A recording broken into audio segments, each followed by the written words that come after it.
Assalamualaikum warahmatullahi wabarakatuh. Oke, kita bertemu di materi selanjutnya.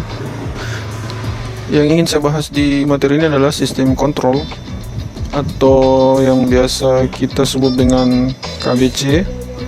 Ada yang menyebutnya sebagai CO, ada yang menyebutnya IO. Nah, itu pada prinsipnya ya sama saja.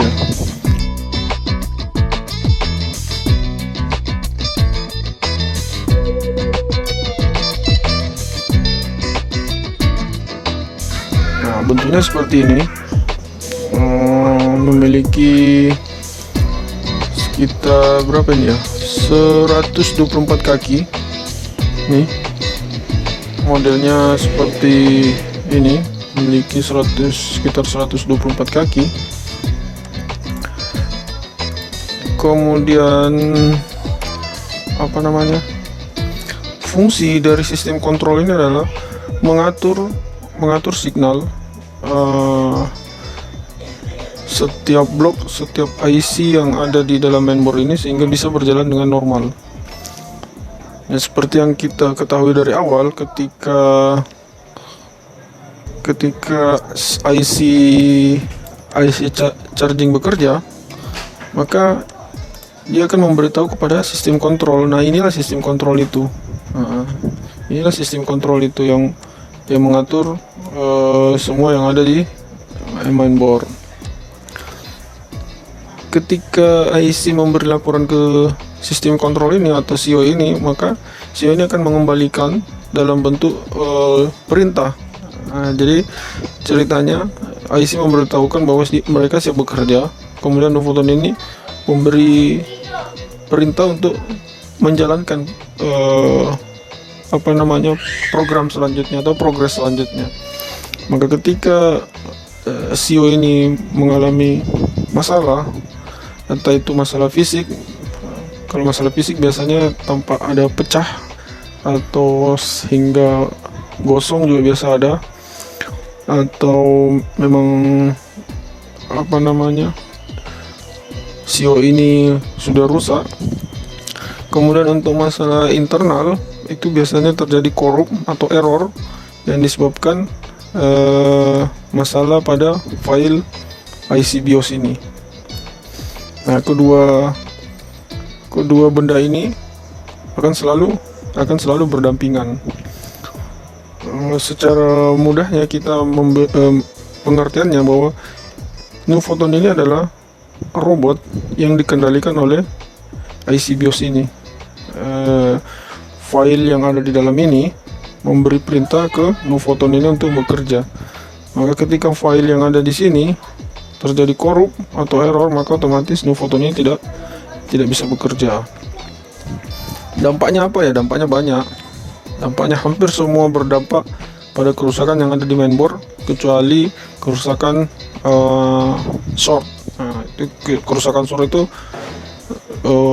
tidak ada hubungan sama sekali dengan terjadinya korup pada file BIOS. Maka itulah salah satu alasan kenapa setiap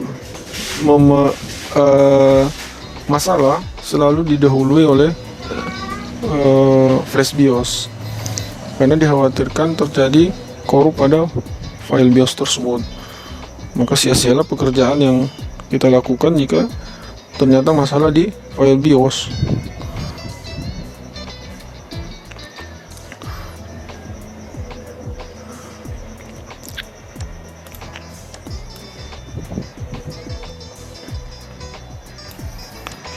Nah, ini seri Nuvotonnya. Nah, ini seri KBC nya tertulis Nuvoton. Ada yang IT, ada yang Winbond, ada yang seri terbaru Lenovo mengeluarkan juga seri KBC berseri KBC bernama Lenovo. Kemudian ini serinya yang ada di bawah ini. Jadi untuk mainboard ini berjenis Nuvoton, bernama Nuvoton, kemudian serinya adalah NPCE 791LAODX. Ini ada yang bertanya bagaimana kalau seri belakangnya beda. Di beberapa kasus seri belakang ini harus wajib sama. Jadi kalau tidak mau pusing, sebaiknya ganti dengan Novoton dengan berjenis seri sama persis, mulai dari NPCE 791LAODX itu sama. Kalau saya selalu mengerjakan hal yang seperti itu, berusaha mencari yang seri sama. Walaupun kadang kita menemukan ada beberapa seri yang bisa diganti, dikonversi, tapi tidak banyak. Nah, untuk IC BIOS-nya, kita perhatikan IC BIOS ini berjumlah 8 pin atau 8 kaki. Modelnya mirip dengan MOSFET, tapi dia agak gemuk. Contoh-contohnya atau ciri-ciri dari IC BIOS ini adalah dari kode yang ada di fisik IC tersebut. Nah, biasa berseri Winbond atau Maxim atau apalagi ya yang lain ya, seperti itu. Kemudian ini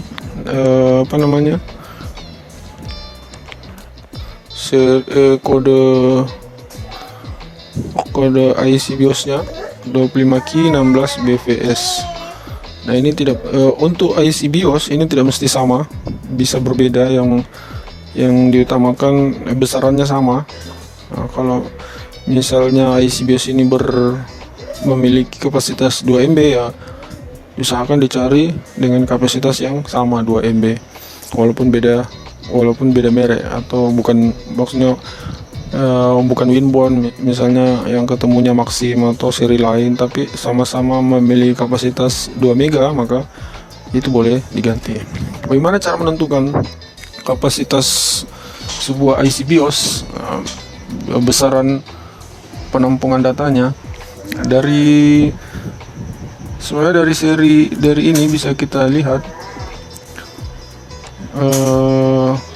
seri belakang ini 16 BV. Ini biasanya, tunggu ya, saya hitung dulu. 16 bagi tunggu, saya ingatnya ini 16 ini untuk 2 mega. Ini 16 untuk 2 mega. Kemudian 64 itu untuk 8 mega. Kemudian 32 itu untuk 4 mega. Nah, itu saya lupa itu ada perhitungannya itu. Dihafalkan saja 16. Kalau 16 itu ini untuk 2 mega. Robot juga nih. 2 MB. Nah, ini. Kemudian jika ininya 32, maka itu untuk memiliki kapasitas 4 mega. Jika ininya 64, maka itu untuk kapasitas 8 mega. Itu yang paling banyak kita temukan. Selanjutnya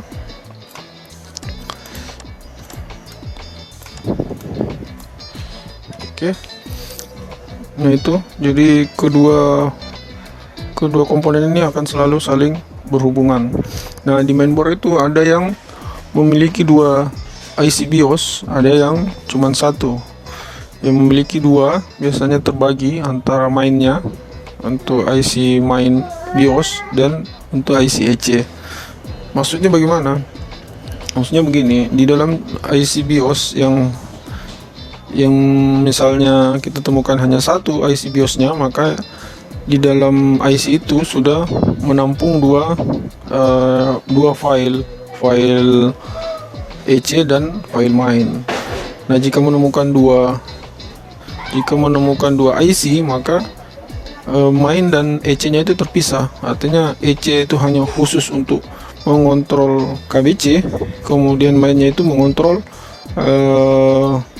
komponen-komponen lain, walaupun tetap terhubung ke KBC. Jadi seperti itu. Jadi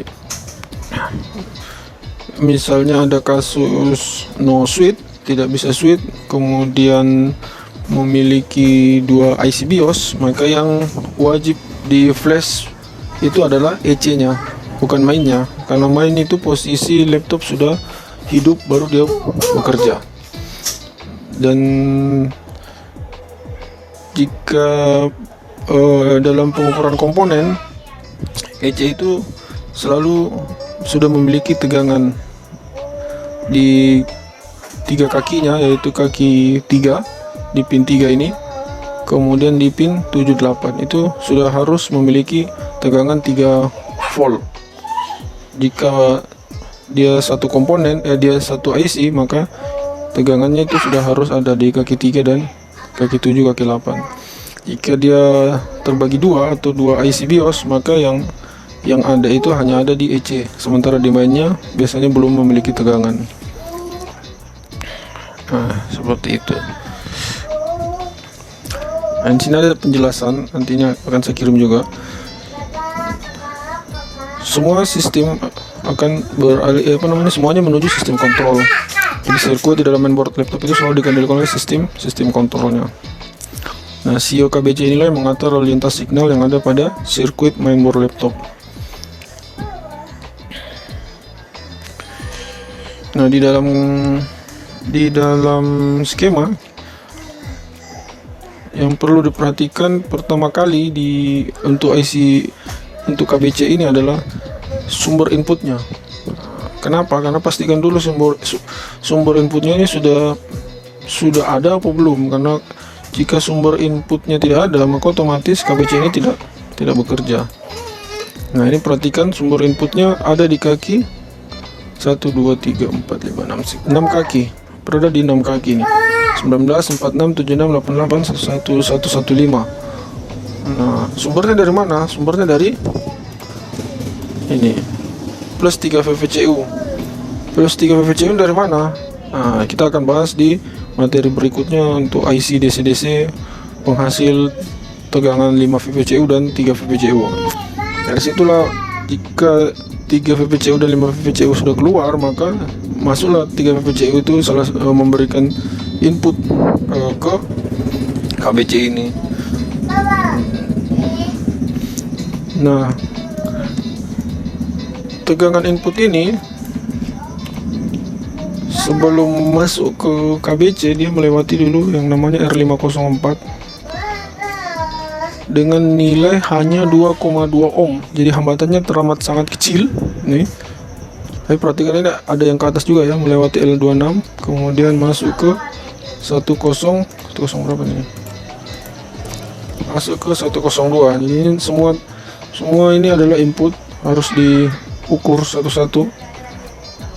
Jadi wajib hadir tegangan always.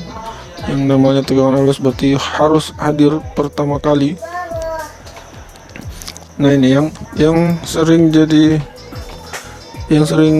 kita temukan masalah adalah ketika R504 ini memiliki bermasalah, biasanya agak hangus dan tidak akan kelihatan karena barangnya kecil, kemudian biasa hangusnya kecil juga, berada di tengah-tengah dari resistor tersebut, sehingga ketika itu bermasalah tegangan 3 VCU ini tetap bisa masuk, tapi dengan kondisi tidak normal. Biasanya jika terdapat kasus seperti itu, kondisinya tidak bisa switch. Kenapa? Karena ada komponen yang bermasalah. Jadi meneliti sebelum melakukan pemeriksaan itu sangat penting. Nanti kita bahas cara awal mula melakukan perbaikan sebelum melakukan pengukuran dan analisa. Nah, ini yang perlu diperhatikan. Pastikan powernya sudah masuk dan pastikan R ini dalam kondisi normal, tidak terbakar. Gunakan kaca pembesar, jangan gunakan mata telanjang karena kemungkinan tidak kelihatan. Gunakan kaca pembesar sehingga akan kelihatan keseluruhan dari komponen ini.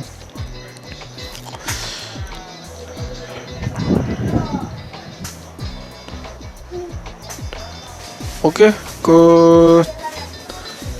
cukup untuk materi sistem kontrol ini. yang perlu diingat bahwa semua blok yang ada di mainboard itu dikendalikan oleh kedua komponen ini yang saling bekerja sama. Oh ya, dan untuk beberapa tipe tertentu, terutama Lenovo, KBC ini juga membutuhkan flash. Jadi itu alat flashnya cukup mahal. Sekarang itu berkisar 2.500.000 untuk nge-flash KBC ini. Jadi memang dibutuhkan budget yang cukup lumayan kalau kita mau melengkapi semua tools kita. Jadi untuk pemula sebaiknya toolsnya yang sederhana saja, yang penting bisa bekerja dulu. Makin penghasilan makin bagus, terus bisa di-upgrade secara bertahap. Oke, sampai ketemu di sistem kerja IC DC-DC SMPS penghasil 3 VA dan 5 VA. Assalamualaikum warahmatullahi wabarakatuh.